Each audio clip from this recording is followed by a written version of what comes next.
So here it is, the iPhone XS. Wait, that's the 10. Here is the iPhone XS. Now, there's gonna be a lot of that in this video, but just go with me. I think it's gonna make this review better.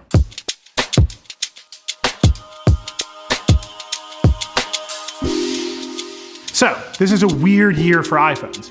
Usually Apple puts out a new iPhone in September, it drops the price of the old model, and it keeps selling it for a few more years. This year, Apple didn't do any of that. The iPhone X, which came out last year in a flurry of hype, is gone. Instead, there's the iPhone XS and the new mid-range iPhone XR. Apple really wants iPhone X to be its new brand of phones with the letters S or R telling the models apart. But let's be honest, these are horrible names, especially iPhone XS Max, which looks ridiculous no matter how you write it, and to be perfectly honest, steals the name of my child, for which I will never forgive Apple. Anyway, if you're shopping for a phone this year, that means you have two Apple phones to look at, not just one. We don't have a XR yet, but we'll review it when it comes out in about a month. So, the iPhone XS. It comes in two sizes, the 5.8-inch regular size and the new 6.8-inch XS Max. The two phones are identical apart from the size. The same A12 Bionic processor, same cameras, same basic design, same OLED display tech with 458 pixels per inch. The Max also has a larger battery, but I think the only real reason you should get the Max is if you really, really want a big screen. And that's really the main question I got. How big is the Max? Is it too big? Is it worth it? And I think the answer is that it's both bigger and smaller than you expect. Don't get me wrong, it's big as the iPhone 8 Plus and the Pixel 2. From the back, it shares the same surfboard quality as Apple's previous plus-size phones, but the front is a totally different story. Because the edge-to-edge screen fills the entire front of the phone, it doesn't seem as huge as the Plus phones. And when you're watching a video, it's killer. A huge, gorgeous display. It's great. But the Max's size also gets away from it. With the older Plus iPhones, you never really had to reach the very top or bottom of the phone because of those huge bezels. But to pull down notifications or control center on the Max, you have to reach the very top of the device. I have big hands and I basically can't do it. I end up having to use two hands every time. You can use Apple's reachability feature to pull down the UI and then swipe, but that's two swipes for one thing, and it just kind of makes me sad. The Max also doesn't really do anything in software to take advantage of that big display. No, there's not an extra row of icons. No, you can't watch video in picture-in-picture. Apps have to be updated for the new display. Instagram just looks broken right now. And apps like Slack and Gmail and Twitter show you the exact same amount of information, just bigger. In fact, everything is mostly just bigger. Check out how huge the status bar is in Control Center. It's huge. So yes, if you want a really big screen, get a Max. It's a beautiful display and I've enjoyed looking at it a lot. But nothing about it is easier to handle than the old Plus phones, and in some cases, it's harder. In every other way, the Max is identical to the XS, which is almost identical to the 10. From the outside, you would never know the difference, except that you can get the XS in this interesting gold color, which has cool coppery iridescent effects in the light. Here's where I want you to go with me. The iPhone X introduced so much new stuff into the phone world that reviewing the XS gives us the chance to check in on it a year later, since so much of it is the same. Take the display. The XS has the same OLED display as the 10 with curved corners and the notch. It's still one of the best displays out there with excellent color reproduction, brightness, and touch response. Last year, we were wondering how Apple would handle burn-in on this display, and this year we know. There are basically no problems with burn-in on the iPhone X display, and I'd expect the XS to keep it up. It's also been a full year of this physical design, and while it's beautiful, I can tell you the iPhone X scratches way more easily than you'd expect. Apple says the front and back glass are more durable this year, so we'll see. I can also tell you that getting rid of the home button and moving the screenshot feature to wake plus volume up means I've taken 10,000 accidental screenshots. Apple, please change this to wake plus power down so they're not directly across from each other. Or have the neural engine detect that it's 7 a.m. and I've accidentally taken another photo of my lock screen. Just do something, I'm begging you. It's also been a full year since Apple introduced Face ID, and we know that it works pretty well most of the time. Face ID on the XS is ever so slightly faster than the 10.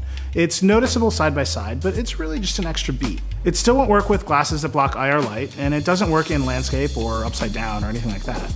You still have to adapt to it instead of it adapting to you, but overall, for most people, I think it's easier to turn on Face ID and forget about it than it is Touch ID, and that is a very good thing. So what's really new here? You're basically looking at two things, the camera and the processor. Let's start with the processor, since that's pretty simple. Last year there was the A11 Bionic, and this year there's the A12 Bionic. Pure CPU performance-wise, the A12 isn't really that much faster. Apple only quotes a 15% performance improvement, and I didn't see a noticeable speed up over my iPhone X. The GPU is 50% faster, but as usual, that feels like headroom for the future since these devices tend to stick around for so long. Last year's A11 GPU was 30% faster than the A10, and it's not like we're maxing that out after a year. The big change to the A12 is really the vastly bigger neural engine, which accelerates machine learning. As more and more apps rely on machine learning, that's going to be a huge deal. But right now, you're looking at a bunch of AR demos and some new camera features. Speaking of those new camera features, the camera upgrades on the XS over the 10 are significant. But I'm just going to come out and say it. I don't think the iPhone XS has a better camera than the Pixel 2, and the Pixel 3 comes out in just a few weeks. Don't get me wrong, it's a really good camera, and I think people are going to like the photos it takes. But the Pixel 2 is the standard to beat, and the iPhone XS doesn't really do it for me. Let's dig in. The iPhone XS has 3 cameras, 2 in the back and 1 in the front. That front camera is the same as the iPhone X, a 7 megapixel sensor with an f2.2 lens. Of the 2 rear cameras, the telephoto camera is the same as the iPhone X.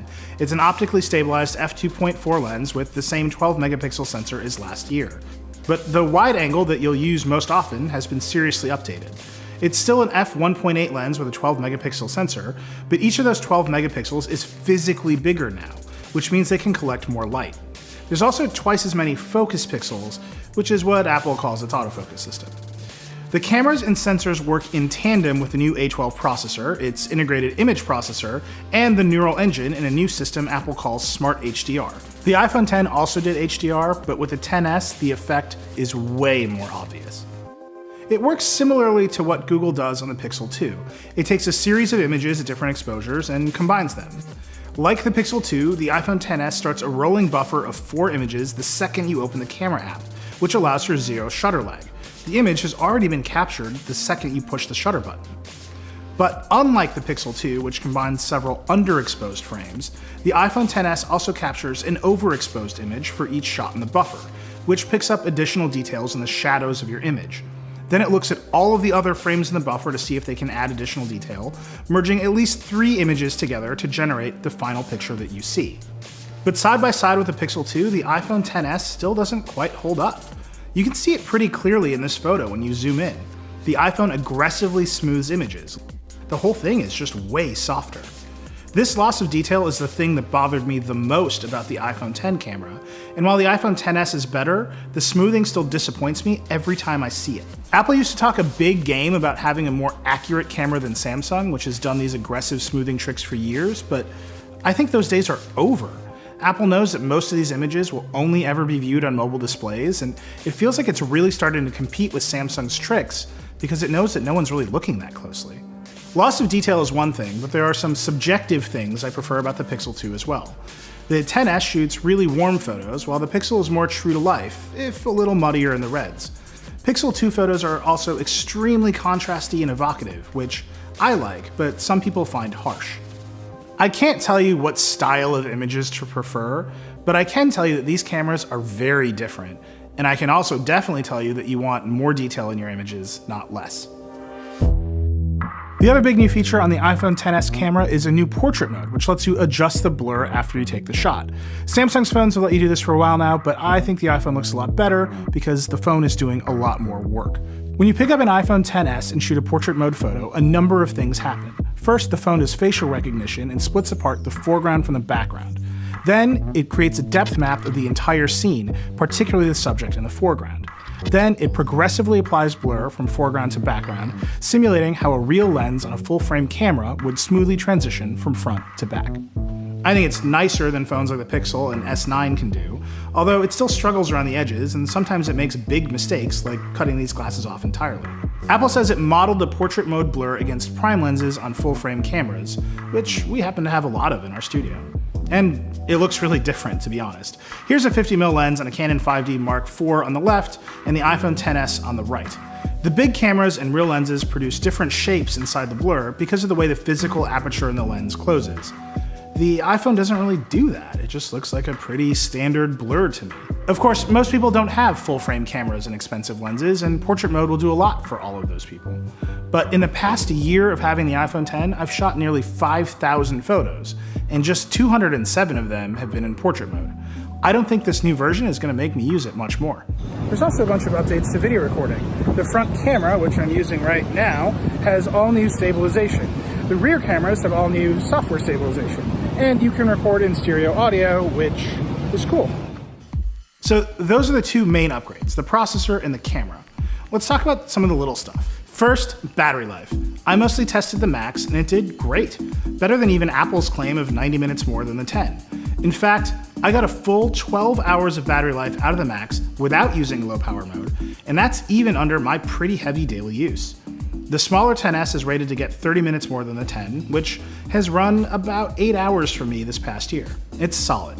Second, the iPhone XS ships running iOS 12. I didn't dive into iOS 12 too much in this video because we already made another whole video about it, but here's the quick version.